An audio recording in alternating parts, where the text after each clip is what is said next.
हमने चढ़े थे 5 जनवरी 1967, दूसरे पेज के मध्य में।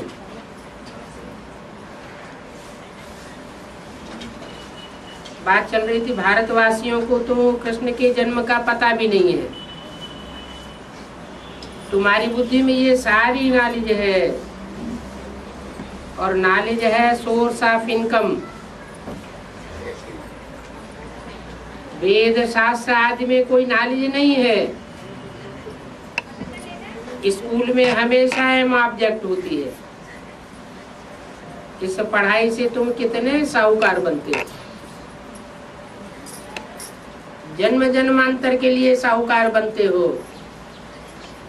यहाँ जितने ज्ञान रतन धारण करते हो, उतना वहाँ जन्म जन्मांतर के लिए स्थूल रतन धारण करने वाले साहूकार बन जाते हो।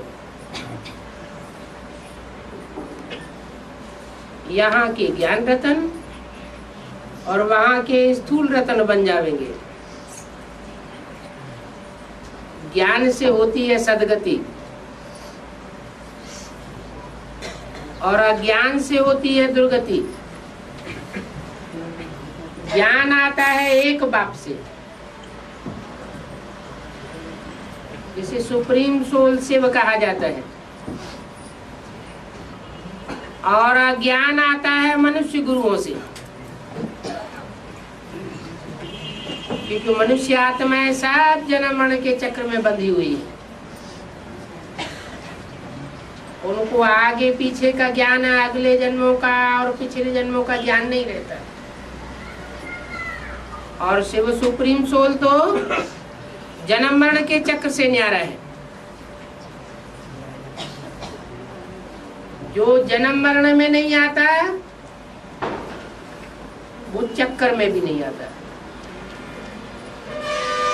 आत्माएं इस 84 के चक्कर में आती है। सुप्रीम सोल बाप 84 के चक्र में नहीं आता।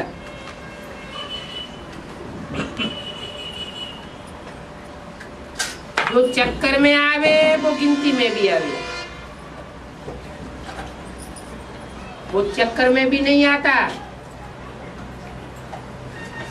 तो 84 के चक्कर में न आने के कारण वो कोई भी प्रकार की माला की गिनती में भी नहीं आता। चाहे 500-700 करोड़ की रुद्रमाला हो, चाहे 108 की रुद्रमाला हो, या 8 की माला हो,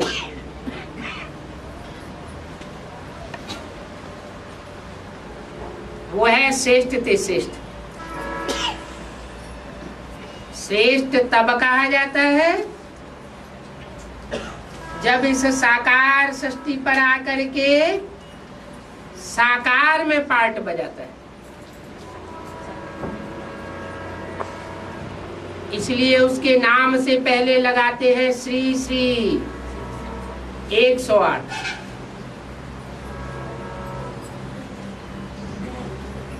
वो देवताओं से भी श्रेष्ठ है। देवताओं के नाम के पहले एक बार श्री लगावेंगे, और उसके नाम से पहले डबल श्री लगाते हैं। क्यों श्रेष्ठ है? और आत्माएं क्यों भ्रष्ट बनती हैं? क्योंकि वो अभोक्ता है। आत्माएं भोगी हैं, और वो भी नंबरवार हैं।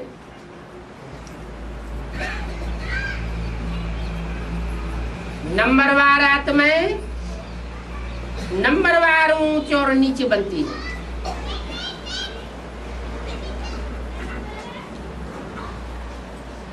क्योंकि आत्मा एक प्रकार की बैटरी है। बैटरी छोटी बड़ी होती है, कोई कम पावर वाली होती है, कोई ज्यादा पावर वाली होती है।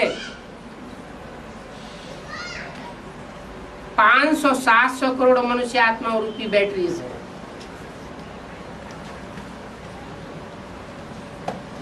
उनमें नंबरवार पावर भरी हुई है। वो पावर कब धारण करती है? जब जनरेटर इस सृष्टि पर आता है। वो है सुप्रीम सोल। सुप्रीम सोल साकार में प्रवेश करके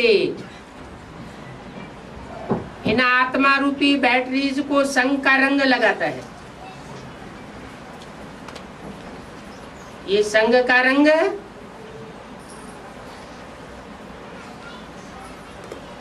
वृत्ति के द्वारा भी लगता है, जिसे कहते हैं याद। दृष्टि के द्वारा भी संग लगता है, क्योंकि साकार में आता है। साकार में आकर के दृष्टि का संग का रंग देता है।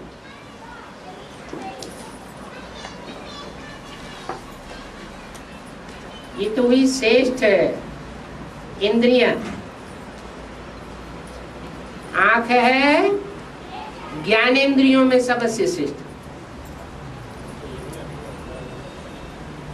कहते हैं दृष्टि से षष्ठी सुधरती भी है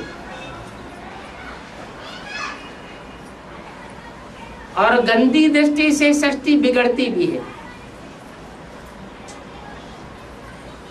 श्रेष्ठ से श्रेष्ठ बाप की दृष्टि से षष्ठी स्वर्ग बन जाती है और 16 कला संपूर्ण बन जाती है। 16 कला संपूर्ण ही नहीं, कलातीत भी बनती है। ऐसी सृष्टि रचता है जिसे कलाओं में भी नहीं बांधा जा सकता। जैसे दिखाया है लक्ष्मी नारायण के चित्र में, नीचे राधा कृष्ण एक दूसरे को दृष्टि से प्यार से देख रहे हैं। उनकी प्यार की दृष्टि से उनके बच्चों की सृष्टि पैदा होगी। वो श्रेष्ठाचारी इंद्रियों का संयोग है। लेकिन राधा कृष्ण का जन्म कैसे होता है? जो सतयुग के पहले जन्म के बच्चे हैं, उनका जन्म दृष्टि से भी नहीं होता। दृष्टि से भी अति सूक्ष्म है वाइब्रेशन, वृत्ति। राधा कृष्ण के चित्र के ऊपर लक्ष्मी नारायण खड़े हुए हैं, उनके माता पिता उनको जन्म देने वाले। राधा कृष्ण तो फिर भी एक दूसरे को स्नेह की दृष्टि से देखते हैं। ये उनकी दृष्टि का स्नेह है, और फिर भी कुछ न कुछ स्थूल होता है। लेकिन जो उनके माँ बाप खड़े हुए हैं चित्र में ऊपर, वो वृत्ति से ही एक दूसरे को स्नेह दे रहे हैं, एक दूसरे का स्नेह ले रहे हैं। वो अति सूक्ष्म स्टेज है जो बाप आकर के सिखाते हैं। हम सब बच्चों को सिखा रहे हैं, बच्चे मुझे याद करो। ये याद की वृत्ति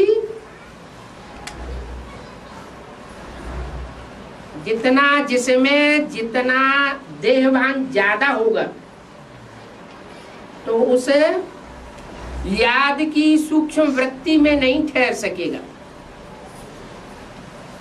और जिसमें जितना जन्म जन्मांतर का ज्यादा भरा हुआ होगा आत्माभिमान, वो उतना ही उस सूक्ष्म वृत्ति को तीव्रता से धारण करेगा।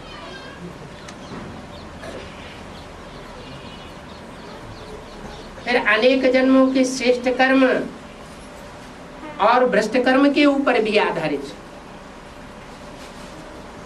जिन आत्माओं ने जब जब श्रेष्ठ कर्म किए हैं, वो श्रेष्ठ कर्मों की रील जब संगम युग में घूमती है,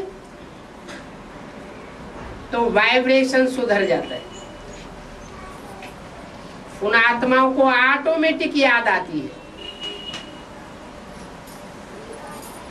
और जिन जिन जन्मों में भ्रष्ट कर्म किए हैं, दुखदाई कर्म किए हैं, वो रील जब संगम युग में घूमती है तो देवभान की याद भी बहुत मुश्किल से आती है।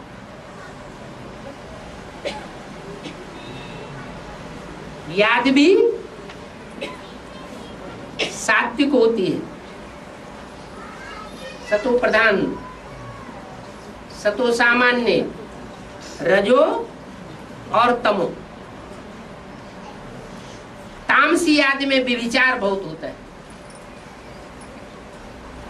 अभी अभी एक को याद करेंगे, अभी अभी दूसरे की याद आ जाएगी। जितनी सात्विक याद होगी उतनी सूक्ष्म होगी, और जितनी तामसी याद होगी उतनी ही स्थूल होगी।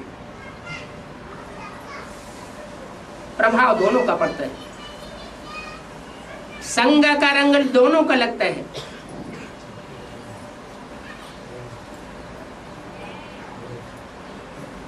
श्रेष्ठ कर्मेंद्रियों से जो संग का रंग लगता है वो भी मन बुद्धि में याद आता है,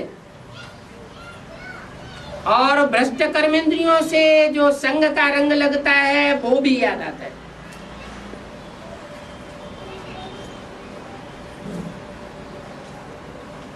लेकिन अभ्यास की बात,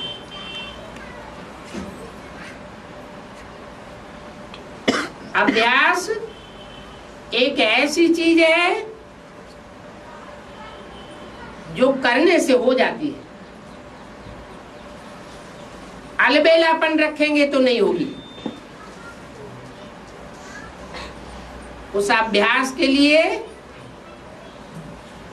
इस दुनिया से वैराग बहुत जरूरी है। जितना जितना इस दुनिया से वैराग आते जाएगा, देह के संबंधों से, देह के पदार्थों से जितना जितना वैराग बढ़ेगा उतना उतना याद तीखी होती जाएगी।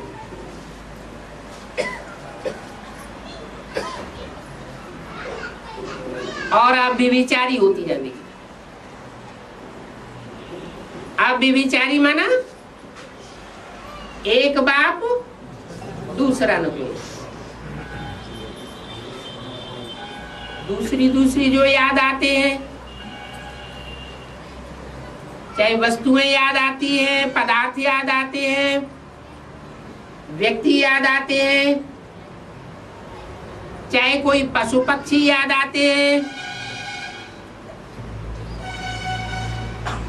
उन सबने संगम युग में आज से 5000 साल पहले भी अपनी बैटरी चार्ज की थी।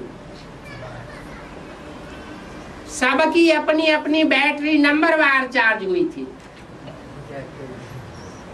संगम युग में बैटरी चार्ज भी होती रहती है और डिस्चार्ज भी होती रहती है। ये आत्मा रूपी बैटरी संग का रंग लेती है। श्रेष्ठ आत्माओं के संग के रंग में आती है तो चार्ज होती है, और भ्रष्ट आत्माओं के संग के रंग में आती है तो डिस्चार्ज होती है। इस कलयुग के अंत में तो कोई भी श्रेष्ठ नहीं रहता। हाँ, कोई पुरुषार्थी है, तीखे तीखे पुरुषार्थी होते हैं, जन्म जन्मांतर के ऐसे पुरुषार्थी हैं जिन्होंने जन्म जन्मांतर किसी को दुख नहीं दिया है, या दुख कम दिया है, सुख जास्ती दिया है। तो ऐसी आत्माएं संगम युग में संसर्ग संपर्क में जब आती है तो उनके संग के रंग से सुख महसूस होता है, अवस्था अच्छी बनती है। लेकिन फिर भी वो आत्माएं हैं। आत्माएं सदा काल ऊपर नहीं उठ सकती। कभी नीचे कभी नीचे गिरती है और कभी ऊपर जाती है। ये ऊंच और नीच अवस्थाएं होती रहती हैं। एक रस अवस्था संगम युग में आदि से लेकर के अंत तक कोई की नहीं होती। राम कृष्ण की आत्माओं की भी नहीं बनती। माया किसी को छोड़ती नहीं है। तो आत्माओं का आधार लेना ठीक नहीं है। अनुभव होता है। मुरली में भी बोला है कि उनका संग करना चाहिए जिनके संग के रंग में रहने से खुशी बढ़ती हो।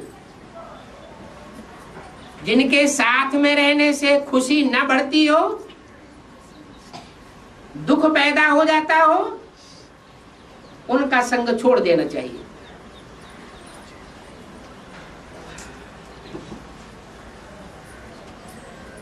किसके लिए बोला? ये पावरफुल आत्माओं के लिए बोला या कमजोर आत्माओं के लिए बोला? पावरफुल आत्माओं के लिए बोला। पावरफुल आत्माएं तो कमजोर के संग में आएंगी तो भी उनको ऊंचा उठाएंगी। उनके प्रभाव से प्रभावित होने वाली नहीं होंगी। जो कमजोर आत्माएं होंगी वो जल्दी प्रभावित होती है। जो जन्म जन्मांतर अनेकों के संग में रंगी होंगी। 84 जन्म है ना, उनमें जो लास्ट के 63 जन्म है उनमें संग का रंग जास्ती लगता है और विविचारी लगता है। तो जो आत्माएं जितनी जास्ती विविचार में आई होंगी, मन बुद्धि से ज्यादा आसक्त हुई होंगी, वो उतनी ही कमजोर हो जाती है। और वो कमजोरी यहां उनको प्रभावित करती रहती है। जो बार बार प्रभावित होते रहते हैं वो बार बार जन्म जन्मांतर प्रजा बनते रहते हैं। प्रभावित माना ही प्रजा। और इस पुरुषार्थी जीवन में जो कभी किसी से प्रभावित नहीं होता, वो जन्म जन्मांतर का राजा बन सकता है।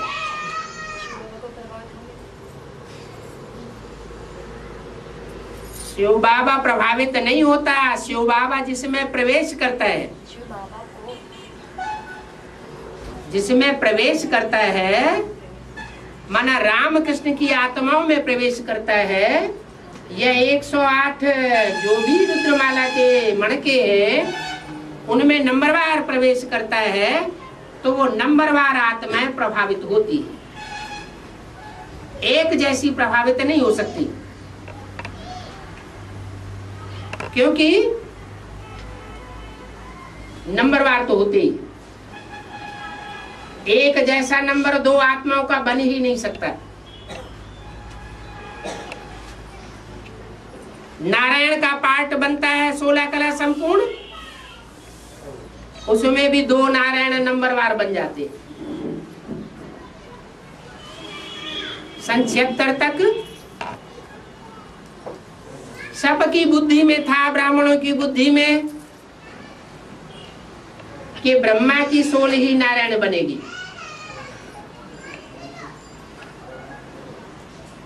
पुरुषार्थी जीवन में उनसे ज्यादा श्रेष्ठ पुरुषार्थ करने वाला कोई नहीं हो सकता। और सन 76 में जैसे ही एडवांस पार्टी का नया ज्ञान निकला तो बात बदल गई। सबकी बुद्धि स्वीकार करती गई। जिन्होंने भी सुना कि कोई ऐसा मणका भी है जो नर से नारायण बनने के पुरुषार्थ में प्लस में आ जाता है, तो पहले वाला पुरुषार्थी पीछे हो गया और प्लस में आने वाला आगे हो गया। जो आगे हो गया वो रचयिता बन गया। जो पीछे रह गया वो रचना बन गया। रचना अर्थात तो पहला पत्ता राधा कृष्ण, और रचयिता अर्थात सृष्टि रूपी झाड़ का पहले पत्ते को जन्म देने वाला बीज, वो मनुष्य सृष्टि का बीज है, आत्माओं का बीज नहीं है। आत्माओं को आकर के वो ज्ञान नहीं दे सकता। आत्माओं को ज्ञान देने वाला एक ही सुप्रीम सोल है। वो सुप्रीम सोल तुरीय है। आत्माओं के साथ उसकी भेंट नहीं की जा सकती, कंपैरिजन नहीं किया जा सकता। इसलिए वो सदैव साक्षी दृष्टा के रूप में 5000 साल के पीरियड में एक सेकंड भी ऐसा नहीं आता जो वो साक्षी दृष्टा के रूप में न रहे। जबकि और आत्माएं, चाहे वो रामकृष्ण की आत्माएं ही क्यों न हो, सृष्टि के माता पिता ही क्यों न हो, उनकी बात अलग हो जाती है। तो बताया कि नंबरवार आत्माएं पुरुषार्थी होती हैं। एक का पुरुषार्थ न मिले दूसरे से, इसलिए एक का फीचर न मिले दूसरे से। 500-700 करोड़ मनुष्य आत्माएं और उनके 84 जन्म, कोई के कम और कोई के ज्यादा, लेकिन कोई भी जन्म में कोई का भी फीचर कोई से मिलता जुलता नहीं होता। बल जुड़वा बच्चे के रूप में पैदा होते हैं तो भी उनके वजन में अंतर हो जाता है, उनके चेहरे की चौड़ाई में अंतर हो जाता है, रंग में अंतर पड़ जाता है,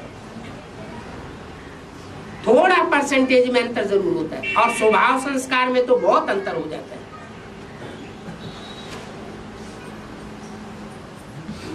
तो कितना बना बनाया वंडरफुल ड्रामा है।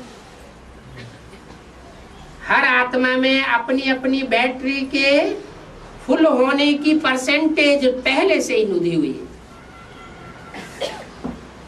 नुदी हुई होने के बावजूद भी ये नहीं कहा जा सकता कि जब नुदी हुई है तो हम पुरुषार्थ ही क्यों करें। जो भी जितनी स्टेज नुदी हुई है वो किसी को पता नहीं है कि हमारी आत्मा में कितने परसेंटेज की ताकत भरी हुई है। उनको पता चलता है जब संपूर्ण आहुति होने का टाइम आता है, जिनके नंबर डिक्लेयर होते हैं वो अपने अपने स्वरूप को, अपनी अपनी बैटरी की पावर को पहचानते जाते हैं और उस पावर को पहचान करके अपनी अपनी सीट पर सेट हो जाते हैं। जब सीट का पता चल जाता है तो पावर अपने आप आ जाती है। निश्चय बुद्धि विजय थी।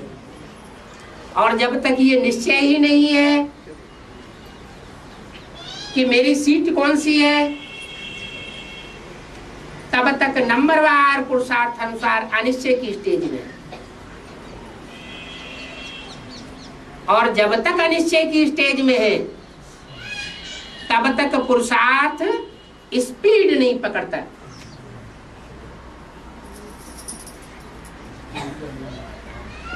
सन 76 में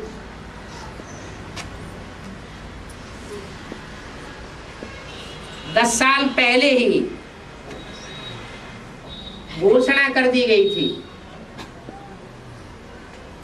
पुरानी दुनिया का विनाश होगा और नई दुनिया की स्थापना होगी।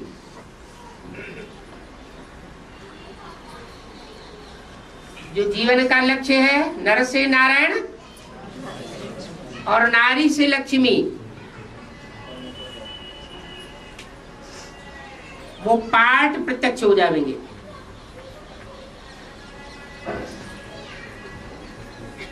तो जो पहले नंबर की बैटरी थी उसका पार्ट डिक्लेयर हो गया। उसमें भी जैसे लॉटरी निकलती है, कोई बहुत बड़ी लॉटरी निकल जाए 10, 20, 50 करोड़ की, और फटाक से उसको लॉटरी दे दी जाए पूरी की पूरी, तो पागल हो जाएगा।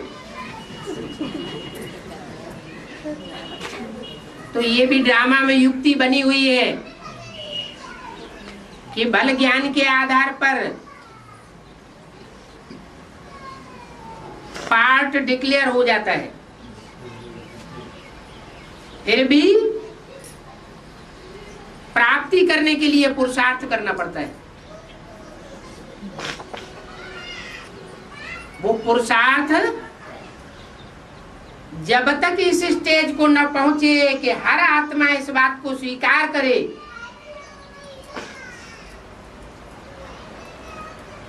कि इस ऊपर के मणके ने जितना पुरुषार्थ किया है उतना मैं नीचे वाला मणका उतना पुरुषार्थ नहीं कर सकता, ये विश्वास बैठ जाता है। जैसे मिलिट्री में ऊंचे ओहदे का ऑफिसर भी होता है, नीचे ओहदे का भी ऑफिसर होता है, नंबरवार छोटे छोटे प्यादे भी होते हैं। नीचे वाला ऊपर के ऑफिसर को आंख उठा के नहीं देख सकता, इतना वास्ट डिफरेंस दिखाई देता है। ऐसे ही जब माला के मणके प्रत्यक्ष हो जाएंगे तो सब अपनी अपनी सीट पर सेट हो जाएंगे। Law and order, godly law and order, जिसको कोई तोड़ न सके, ऐसा रूप तैयार हो जाएगा। अभी क्या होता है, अभी कोई किसी को कहो कि तुम्हारा नंबर नीचा है हमारा ऊंचा है तो चढ़ बैठेगा, मानेगा नहीं। लेकिन लास्ट में ऐसा नहीं होगा, सब अपने अपने पार्ट से अपनी अपनी कुर्सी से फिक्स संतुष्ट हो जाएंगे।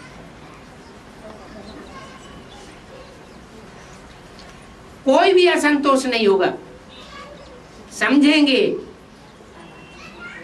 अंदर से, उनकी बुद्धि में ये पक्का हो जाएगा, अरे इतना बड़ा कहावना आती दुख पावना, हमें ये पार्ट नहीं चाहिए। वो अपने पार्ट को ही श्रेष्ठ समझेंगे। यहां तक कि 500 करोड़ सृष्टि का, 700 करोड़ मनुष्य की सृष्टि का जो लास्ट मणका होगा वो भी अपने में संतुष्ट हो जाएगा। क्या संतुष्टि होगी उसको, अरे इस नारकीय दुनिया की छी दुनिया के चक्कर में आने से तो अच्छा 5000 साल ऊपर ही बैठे रहना अच्छा है, और वो उसी में खुश हो जाएगा। तो हर एक की अपनी अपनी भरने की पावर है। कोई थोड़े में खुश हो जाएंगे, कोई ज्यादा से ज्यादा में खुश होंगे।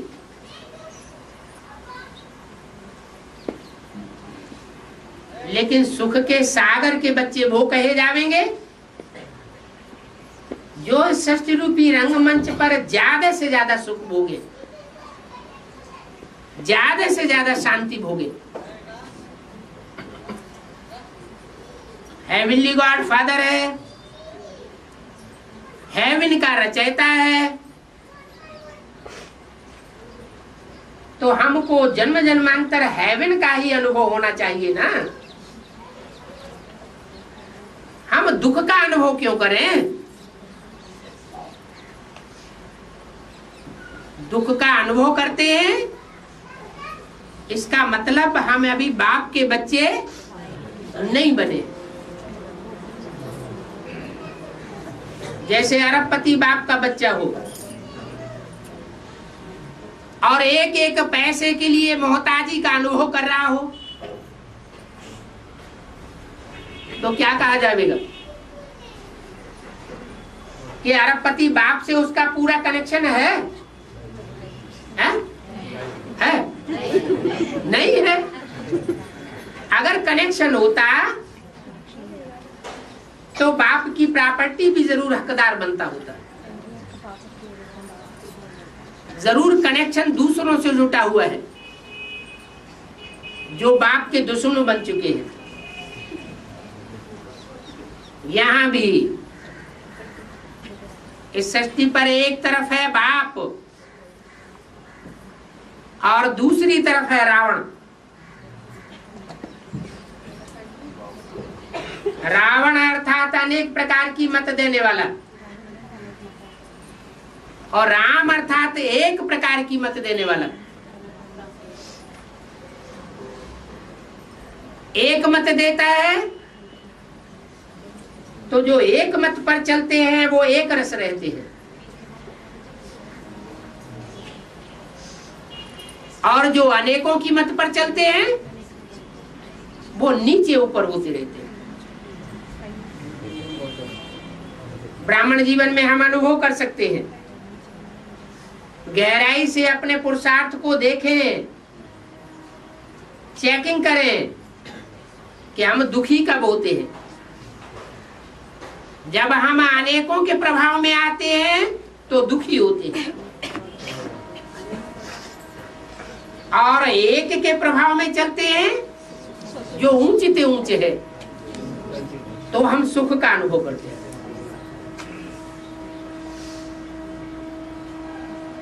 ये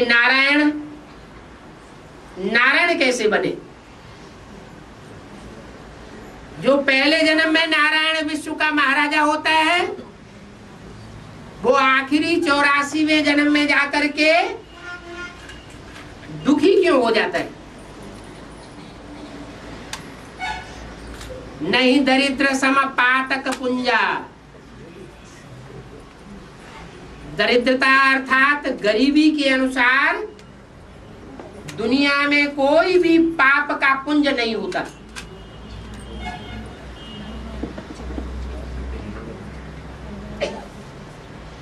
गरीबी बहुत दुखदाई होती है।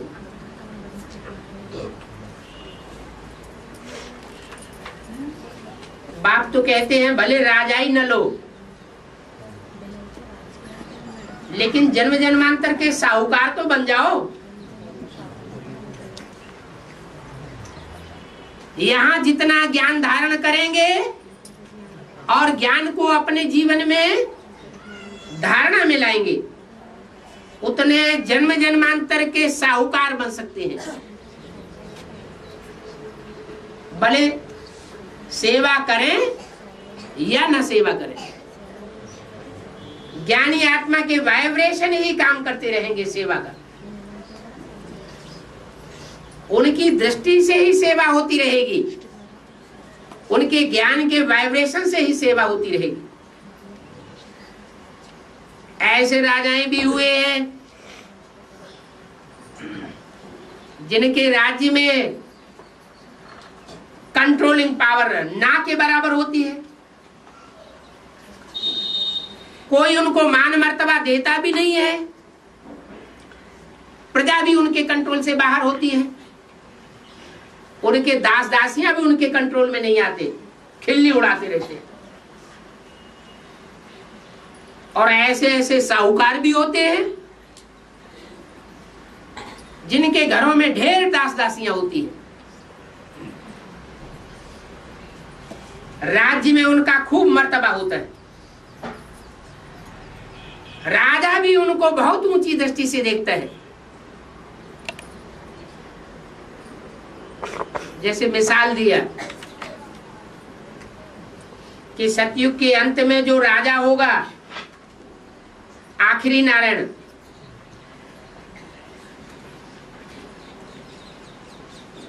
उसके पास धन संपत्ति की बहुत कमी हो जाएगी। क्यों? क्योंकि उस आर्य समाजी बनने वाले नारायण ने ऐसा पुरुषार्थ किया कि जब ज्ञान रतनों में मनन चिंतन मंथन करने का टाइम था, उस समय वो हवाई जहाजों में घूमता रहा फालतू। जो मुरली में बोला है, व्यर्थ इधर से उधर घूमना जैसे भूतों का काम है। तो पुरुषार्थ नहीं किया, मान मर्तबे की भूख में इधर से उधर दौड़ा दौड़ करते रहे, तो प्राप्ति नहीं हुई। लास्ट जन्म का नारायण बनता है और उसके ऊपर ढेर सारा कर्जा चढ़ जाता है। अब चूंकि सतयुग का अंत है, स्वर्ग तो है ही है, 14 कला संपन्नता की स्टेज भी है, इसलिए दुख तो महसूस नहीं होता। लेकिन उस नारायण को जो कर्ज देने वाला साहूकार है, वो ऊंचा पद पा जाता है। सारी राजाई उसे साहूकार को सौंप देनी पड़ती है और वो अपनी राजाई की डायनेस्टी चालू कर देता है। नाम पड़ता है राम राज्य, गायन होता है राम राजा, राम प्रजा, राम साहूकार। जिय नगरी बसे दाता, धर्म का उपकार। अब वहां तो धर्म अधर्म की बात ही नहीं, ये तो यहाँ संगम युग की बात है। संगम युग में ऐसी शूटिंग होती है, माना बाबा का कहना यह है कि अगर राजाई का पुरुषार्थ न भी करे तो कम से कम फर्स्ट क्लास साहूकार बनने का पुरुषार्थ तो कर सकते हैं। साहूकार भी प्रजा वर्ग में होती है। फर्स्ट क्लास प्रजा माना साहूकार, साहूकार प्रजा। सेकंड क्लास प्रजा भी होती है।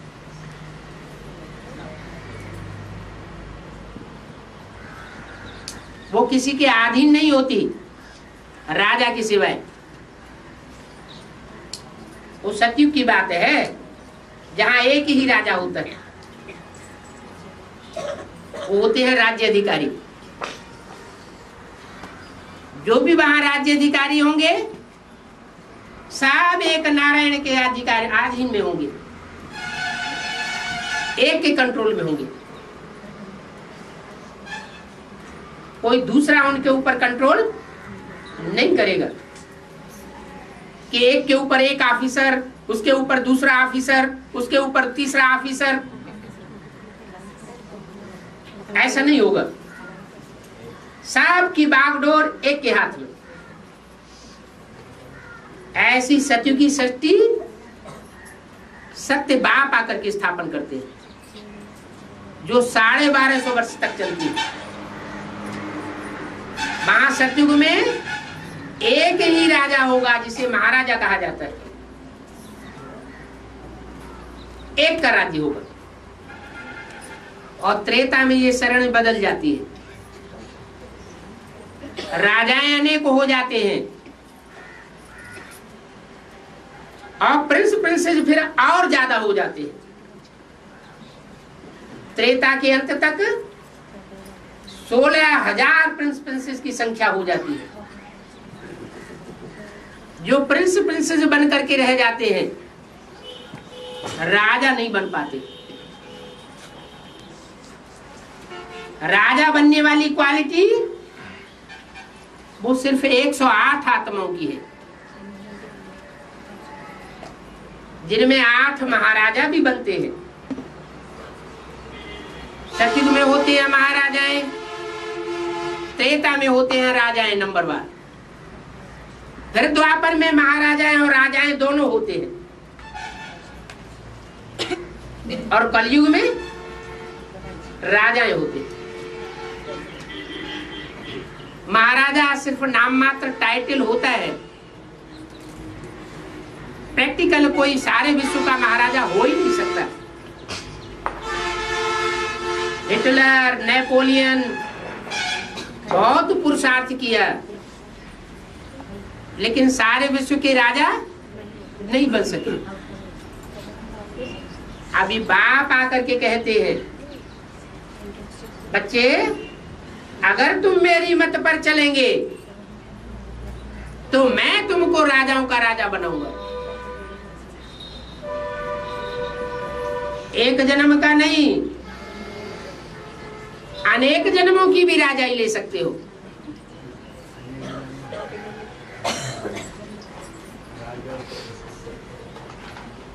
ये ऐसा पद है जो मेरे सिवाय और कोई नहीं दे सकता। ऐसी राजाई की पढ़ाई, ऐसी कंट्रोलिंग पावर और कोई नहीं दे सकता। ना ऐसी पढ़ाई कोई पढ़ा सकता है। मैं आता हूं तो तुमको राजाओं का राजा बनाता हूं, और धर्म पिताएं आते हैं, वो तुमको राजा नहीं बनाते, स्वाधीन नहीं बनाते। राजा किसी के अधीन होता है क्या? राजा किसी के अधीन नहीं होता। रानी को फिर भी अधीनता में रहना पड़ता है। किसके? राजा के अधीन रहना पड़ता है। तो राजाई की प्राप्ति बाप आकर के कराते हैं। महाराजा कहो, राजा कहो, है तो दोनों ही राजा। अपने अपने राज्य में तो राजा हैं। फिर सारे राजाएं मिलकर के एक को महाराजा मान ले तो बात दूसरी है, लेकिन अपने राज्य में तो राजा है ना। तो जो राजा है वो किसी के अधीन नहीं होता। रानी अधीन होती है। जो प्रिंस प्रिंसेस बनते हैं वो भी अधीन होते हैं। पुरुषार्थ कहाँ करते हैं? पढ़ाई कहाँ पढ़ते हैं? संगम में पढ़ाई पढ़ते हैं। बाप आकर पढ़ाई पढ़ाते हैं, किसी को डंडे मारते हैं क्या? स्थूल डंडे मारते हैं? नहीं। बातों के डंडे, उसके लिए तो कहा गया है, लातों की देवी बातों से नहीं मानती है। तो जब तक पढ़ाई का पीरियड है तब तक शांति से पढ़ाई पढ़ाते हैं। जब देखते हैं कि अब पढ़ाई पूरी हुई और पढ़ाई जितना पढ़नी थी सबने पढ़ ली, और पहला संगठन डिक्लेयर होता है, और उसके बाद लड़ाई शुरू हो जाती है। जिसने जितनी धारणा की है उतनी धारणा रह जाती है, और फिर संघर्ष शुरू। उस संघर्ष के बीच जिसने जितनी पढ़ाई पढ़ी है उतना ही कामयाब होगा। जिसने जितना पुरुषार्थ किया है अपनी आत्मा को स्थिर करने का, उतना ही स्थिरियम रहेगा। नहीं तो हिल जाएगा। खुद हिलेगा तो राजाई भी हिल जाएगी। कुछ न कुछ अनिश्चय बुद्धि हो जाएगा। अनिश्चय बुद्धि होगा तो माला का मणका नीचे खिसक जाएगा। इसलिए बोला है अनिश्चय बुद्धि विनश्यति। विनश्यति का मतलब आत्मा का खलासा नहीं हो जाएगा, देह खलास नहीं हो जाएगी, लेकिन पद नीचा होता जाएगा। तो अभी जो पाठ चल रहा है आत्माओं के पुरुषार्थ करने का,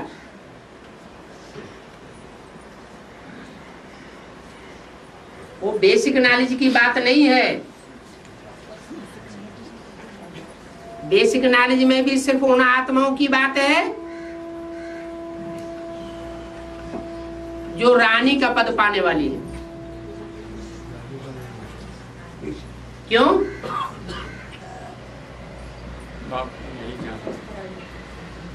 रानी का पद इसलिए पाने वाली है कि उन्होंने ब्रह्मा बाबा को फॉलो किया। क्या? बाप को जाना नहीं, पहचाना नहीं और फॉलो भी नहीं किया। रानी का पद भी उनको तब मिलेगा, नंबरवार रानियों का, जब बाप को पहचानेंगी। बाप को पहचानेंगी लास्ट में, तो लास्ट में कितना भी कोई फास्ट पुरुषार्थ करे, जो माला बननी थी रुद्रमाला वो तो बन गई, रुद्रमाला बन जाती है। रुद्रमाला के मणके विजय माला में नहीं पिरोए जाते भले, लेकिन राजाई तो डिक्लेयर हो गई ना। राजाओं में सामना करने की ताकत ज्यादा होती है और रानियों में सामना करने की ताकत नहीं होती है। रानियां सहन करती है। जिस समय जौहर की प्रथा चल रही थी हिंदुस्तान में, उस समय के राजाओं से कहा जाए कि तुम जौहर में आग में कूद जाओ, तो क्या वो कूद जाते हैं? आग की गर्मी को सहन करने के लिए तैयार हो जाते? नहीं होते। और रानियों ने क्या किया? फटाक से फैसला किया, संगठित रूप में फैसला किया और अग्नि की गर्मी को सहन करने के लिए तैयार हो गई। तो उनमें सहन शक्ति का मात्रा ज्यादा होता है और राजाओं में उतनी सहन शक्ति नहीं होती है। उनमें सामना करने की ताकत ज्यादा होती है और उनमें सहन शक्ति जास्ती होती है। तो सहन शक्ति जास्ती होने की वजह से वो सेकेंडरी पद पाती है। क्या? जब विनाश होगा तो आधे पापात्माएं और आधी पुण्यात्माएं बचेंगी। वो पुण्यात्माओं की लिस्ट किसकी होगी और पापात्माओं की लिस्ट किसकी होगी? और रुद्रमाला है जन्म जन्मांतर के पापात्मा बनने वाले राजाएं। बाप को फॉलो किया है ना, और किसी को तो नहीं फॉलो किया है। देवरानियों को तो नहीं फॉलो किया है, तो कुछ तो मर्तबा होना चाहिए ना। कोई कम बात है क्या? एक है साधे सब सद है और सब साधे सब जाए।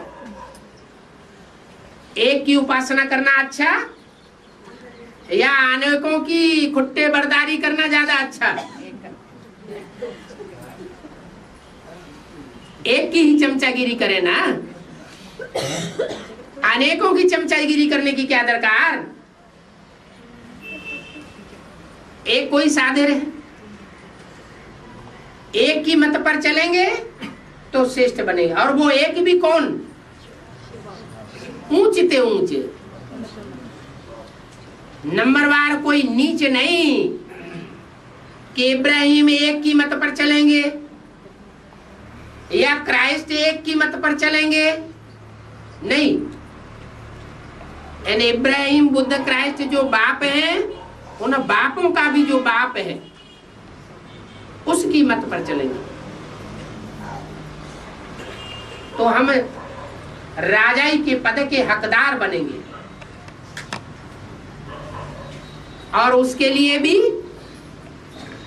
हमें कोई ऐसा प्रयास नहीं करना पड़ता है जो खून खराबे वाला हो। वो द्वापर से कलयुग तक जो भी राजाइयां मिली है वो तो खून खराबे से मिली है। कितनी हिंसा हुई है, कितना दुख बढ़ा है। और यहाँ बाप तो हमको सहज सहज पुरुषार्थ करा के राजाई देते हैं। सहज राजयोग है, कोई प्रकार की इसमें कठिनाई नहीं है। अगर किसी को कठिनाई महसूस होती है तो अपने अंदर झांक के देखे कि कहीं श्रीमत में मनमत या मनुष्य मत तो मिक्स नहीं हो रही है।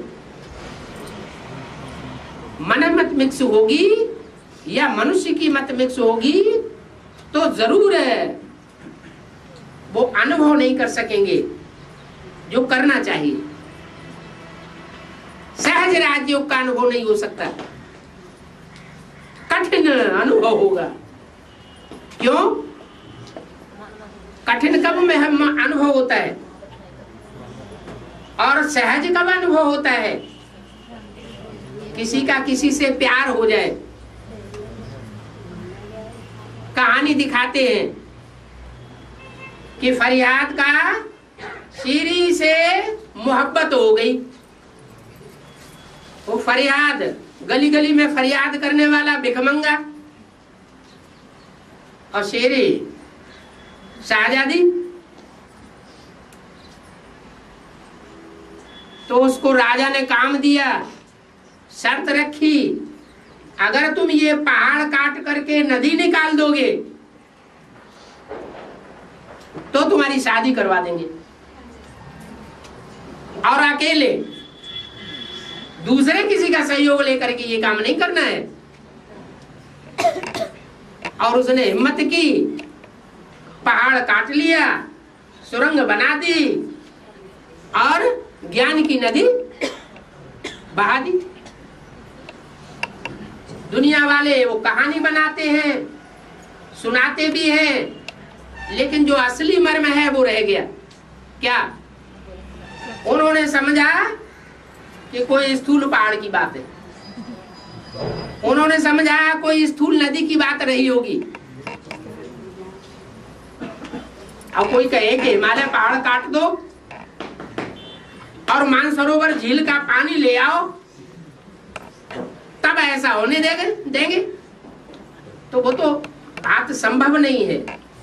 यहाँ तो बाप आकर के कोई भी अजूबा गरूबा ऐसा कोई जादूगिरी का काम नहीं कराते हैं। जो कुछ भी कराते हैं सब संभव है।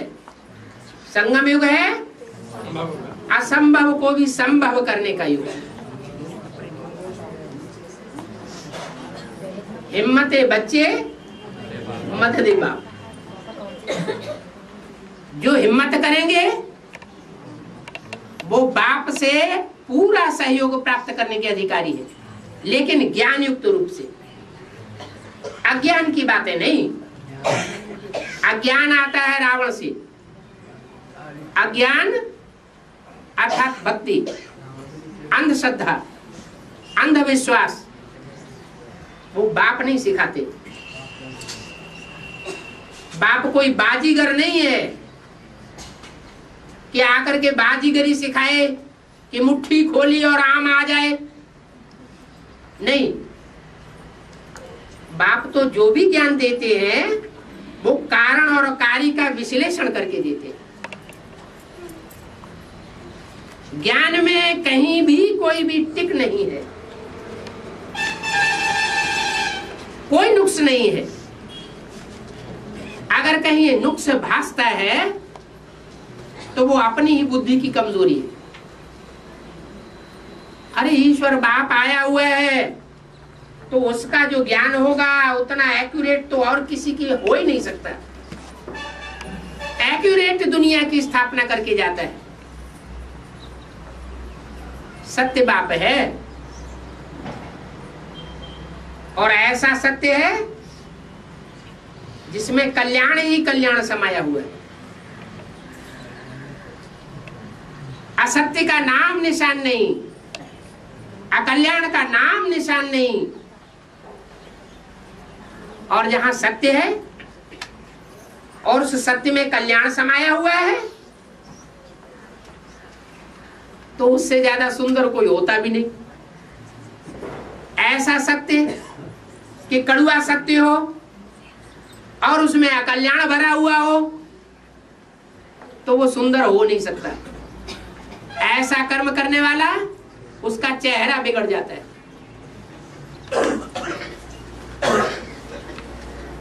जैसे कोई कसाई का काम कर रहा हो और खांडा लेकर के गाय के पीछे पड़े और गाय भाग जाए,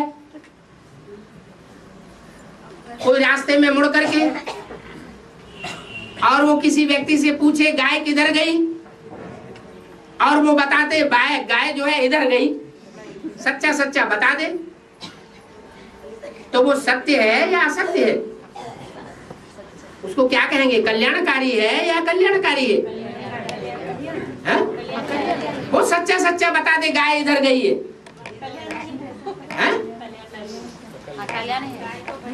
वो सच्चा बता दिया लेकिन गाय को तो उसने मौत के घाट उतरवा दिया। गाय जैसा सीधा प्राणी, उसका तो कल्याण कर दिया ना। तो वो सत्य सत्य नहीं है, वो सत्य अकल्याणकारी सत्य है। इसलिए ऐसे सत्य को स्वीकार करने वाला और ऐसे सत्य को बताने वाला दोनों ही पापी की लिस्ट में। जो गाय को काटने वाला है उसका तो चेहरा खराब होगा ही जन्म जन्मांतर के लिए, लेकिन जो उसे रास्ता बताने वाला है अकल्याण का रास्ता, उसका चेहरा उससे भी जास्ती खराब हो जाएगा। वो सुंदर चेहरा धारण नहीं कर सकता। देखेंगे आप क्या कि इस दुनिया में जितने भी दुष्ट कर्म करने वाले होते हैं उनका चेहरा कैसा होता है? भयंकर चेहरा बन जाता है।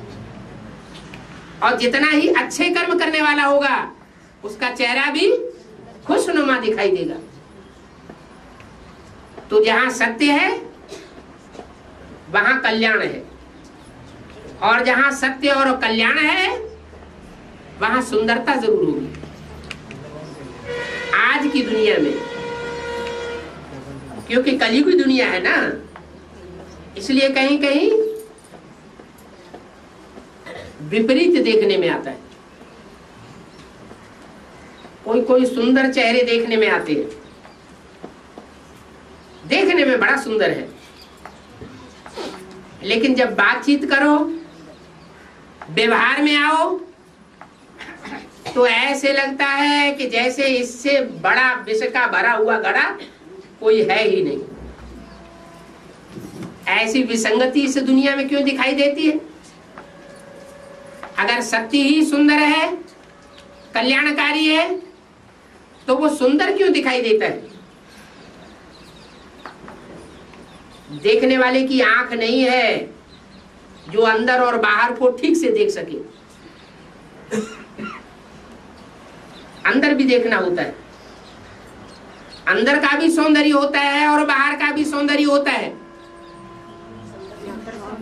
आंतरिक सौंदर्य बाहर के सौंदर्य से ज्यादा मूल्यवान है।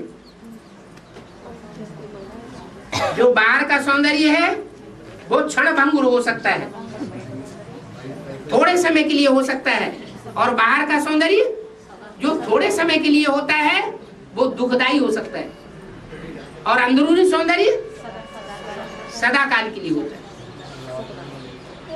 तो अंदर और बाहर दोनों एक होना चाहिए या अलग अलग होना चाहिए?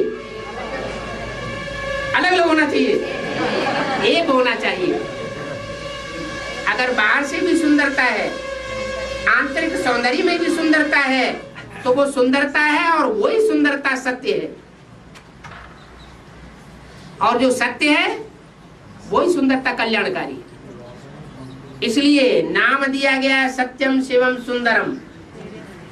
जो सत्य है वही शिव है, जो शिव है अर्थात कल्याणकारी है वही सुंदर है। शिव से जास्ती सुंदर और दुनिया में कोई हो नहीं सकता। हाँ, उसको शिव बाबा कहेंगे, कोई बिंदी बाबा नहीं। बिंदी को बाबा कहा भी नहीं जाता है। बिंदी जब साकार में प्रवेश करती है तब ही बाबा कही जाती है। बिंदी तो बाप है। किसका बाप? बिंदु बिंदु आत्माओं का बाप है। आत्माएं न दिखाई देती है, ना बिंदु बिंदु आत्माओं का बाप इन आंखों से दिखाई देता है। सुंदरता तो आंखों से देखने की भी चीज है। जो आंखों से देखने की चीज है वो बुद्धि से परखने की भी चीज है। आंतरिक रूप से परखा जाता है, बाहरी आंख से देखा जाता है। इसलिए कहते हैं तीसरा नेत्र। क्या?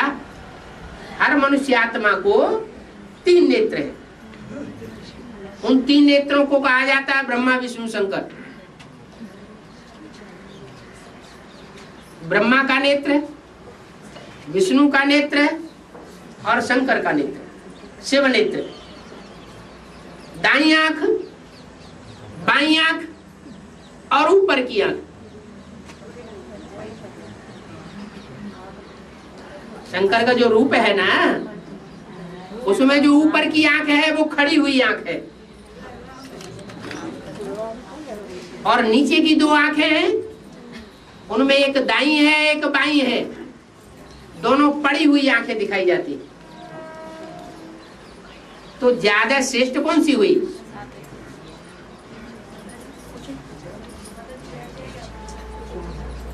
ज्यादा श्रेष्ठ कौन सी हुई? दाईं आंख, बाईं आंख या खड़ी हुई आंख? जो खड़ी हुई दिखाई जाती है। क्या शिव बाप को पुरुषार्थ में खड़े होने की जरूरत है? शिव बाप को जरूरत नहीं है, लेकिन वो जिसमें प्रवेश करता है, जिसको आप समान बनाता है, उसका तीसरा नेत्र दिखाया गया।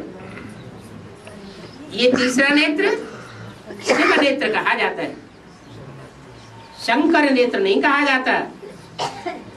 शिव अर्थात कल्याणकारी।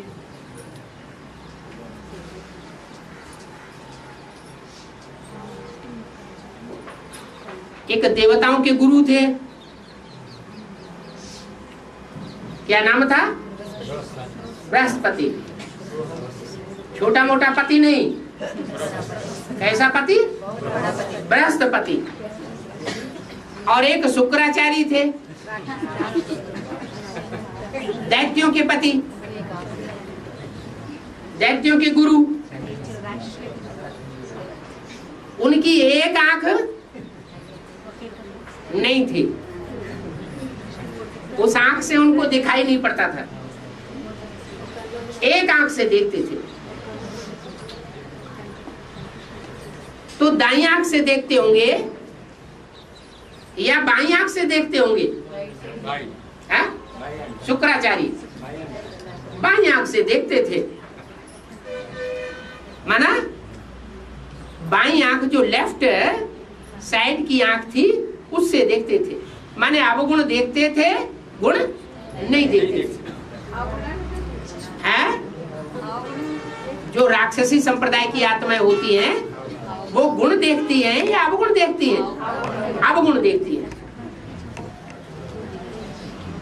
और जो देवता साइड की आत्माएं होती हैं या उनका जो पति है बृहस्पति, उनका गुरु वो दाईं आंख से भी देखता है तो बाईं आंख से भी देखता है। क्या? गुणों को भी देखता है और अवगुणों को भी देखता है, और उनकी तौल भी होती है तीसरे नेत्र से। तो जो तीसरा नेत्र है वो गुणों और अवगुणों का तौल करके फैसला कर देता है कि कौन पापी की लिस्ट में है, राक्षसों की लिस्ट में है, और कौन देवताओं की लिस्ट में। क्योंकि जो देवात्माएं हैं वो द्वापर में आने के बाद संघ के रंग में आती है, और संघ के रंग में आने के कारण पतित बन जाती है। सत्युग त्रेसा से नीचे उतरने वाली द्वैतवाद में आने वाली आत्माएं, उनकी संख्या बहुत थोड़ी होती है, और जो ऊपर से उतरने वाली आत्माएं हैं, राक्षसी आत्माएं, उनकी संख्या जास्ती होती है। तो ज्यादा के संग के रंग में आने से वो थोड़ी आत्माएं अपने को कंट्रोल नहीं कर पाती। नंबरवार है, उनमें भी कोई पूरे 84 जन्म लेने वाले हैं, कोई कम जन्म लेने वाले देवताएं, कच्चे देवताएं हैं। तो जो कच्चे देवताएं होते हैं वो ऊपर से आने वाली आसुरी आत्माओं के संग के रंग में जल्दी आ जाते हैं। कौन से वंश की आत्माएं होंगी वो? है इस्लाम वंशी, बौद्धी वंशी, सूर्यवंशी या चंद्रवंशी? है कौन सी वंशी? चंद्रवंशी या चंद्रवंशियों के प्रभाव में आने वाले या उनको प्रभाव में लेने वाले जो दैत्यवंशी हैं वो ही कन्वर्ट होते हैं। जो सूर्यवंशी हैं वो अपने जीवन में रहते कभी कन्वर्ट नहीं होते।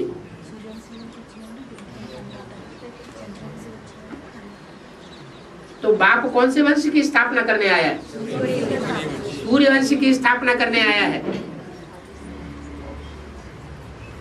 सूर्यवंशी बनने वाले सूर्य को बड़े आराम से पहचान लेंगे। क्या?